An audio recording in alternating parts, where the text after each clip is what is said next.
I wanted to hold off making this video for two reasons. One, I wanted to let the Kentucky race simmer in my mind. That way I can accurately say what was going on in terms of how I felt about it, as well as the actual race recap. And number two, I had a wedding yesterday that I had to go to, so there was no way I could have done it.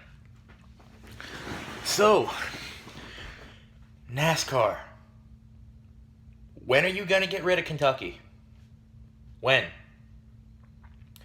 Ever since you guys repaved the place, this place is just as bad as New Hampshire. Just as bad. It hurts me. Kentucky used to be one of my favorite racetracks before the repave. It was great racing, a lot of side-by-side racing, unexpected winners. But let's go back to the actual race. So, we knew at this package there would be a lot of full throttle racing and stuff like that. So Suarez got the pole by a good lap, and this is how inept the package actually is. Suarez was actually able to maintain the lead for the most part of the stage one. Then that caution came out. Pit cycles happened. Kurt Busch got the lead. My favorite driver, by the way. He won stage one in the one. So your score at home. Stage two was basically a green flag run. A lot of guys had quote-unquote vibrations like Logano and Blaney. Keselowski even had one, but like the whole deal in stage two with the pit stops and how the strategy was working out, a lot of people were short pitting. Boyer was short pitting all night long. He was short pitting, so he was getting the track position from short pitting towards the end of the green flag runs, but his tires are normally dead. But in Kentucky, with the way the track worked out, tire wear really wasn't a thing. It really wasn't. Nobody was really going there because people couldn't really pass. Even if you had fresh rubber, you couldn't really do much. So, that whole cycle happens, stage two ends. But during this, I've seen there's a lot of stuff I want to touch on. First off, I'm tired of NASCAR's inconsistency on penalties. I'm so tired of it. If your name isn't Chase Elliott, you won't get any breaks in life. You're wondering, why are you saying this again? Well, in the truck race on Friday, Ben Rhodes, second place, hits the wall, blows a tire. It's literally on the rim. NASCAR's like, cautions, what are those? What are those? So, then the whole pit stops thing. Hemrick, that deserved to be a penalty. However, the same thing happened to Chase Elliott last year at the Glen. Sorry, not last year, 2 years ago. Like, that Sun Energy car, sorry, he was so lucky because he literally dragged his tire changer and the fucking gun out of the box. But NASCAR is like, who's his last name? It is an Earnhardt Elliott? Oh, okay, no penalty.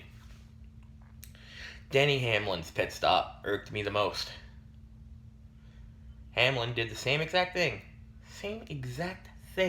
that Chase Elliott did on his next pit stop with the tire. Do they not penalize him? Of course they do. Why? Because his name isn't Chase Elliott. And speaking of bogus penalties, Steve O'Donnell, please, for the love of God, step down. You've made the sport worse ever since you've been in it, along with Brian France. You've made the sport worse. So, the biggest BS call that I have ever seen since the 2003 Craftsman Truck Series Championship happened on the restart. Early on after stage 2. Stage 2 or stage 3, rather. I can't remember the exact, but when you're the race leader, you dictate the pace. How the fuck can you jump the restart if you're the car dictating the pace? Even more so, how the fuck can you jump the restart when third place is literally lagging back. You're the control car. How the hell do you get black flagged? How? Oh wait, he isn't Chase Elliott. That's why. If that was Kyle Busch, they would have let him off. If that was Keselowski, they would have let him off. But since it's Byron, and he hasn't done anything yet in Cup, they're like, yeah, Boyer hit the brakes and made sure the inside lane couldn't go, but Byron, quote-unquote, jumped the restart even though Boyer's a dick. And yeah, that's what happened. That's exactly what happened. A bogus call. Like, these NASCAR officials need to be fired. Or just take away the rules. Because what's an uncontrolled penalty? If a tire is right next to you, what's an arm's length? Do you need a tackle fall arm length? Do you need a Vern Troyer arm length? What exactly is uncontrolled? What exactly? I'm so sick of the bias. Because all week, they never threw cautions for tire failures. All week, they never did it. But Chase Elliott, the only guy that ever got a tire failure caution all weekend. All weekend. And then the whole strategy game that played out because of that late caution with 7 to go after the green flag pits out when Bubba spun it.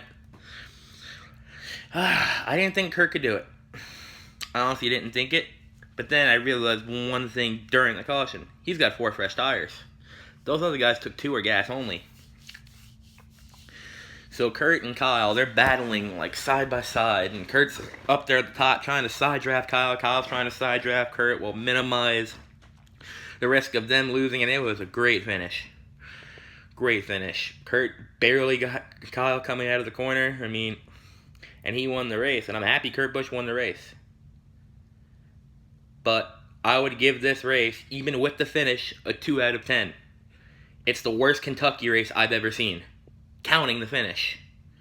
If the finish wasn't there, this would have been the worst race in NASCAR history. Bar none. This would have been worse than 2000 New Hampshire, 2017 Coke 600.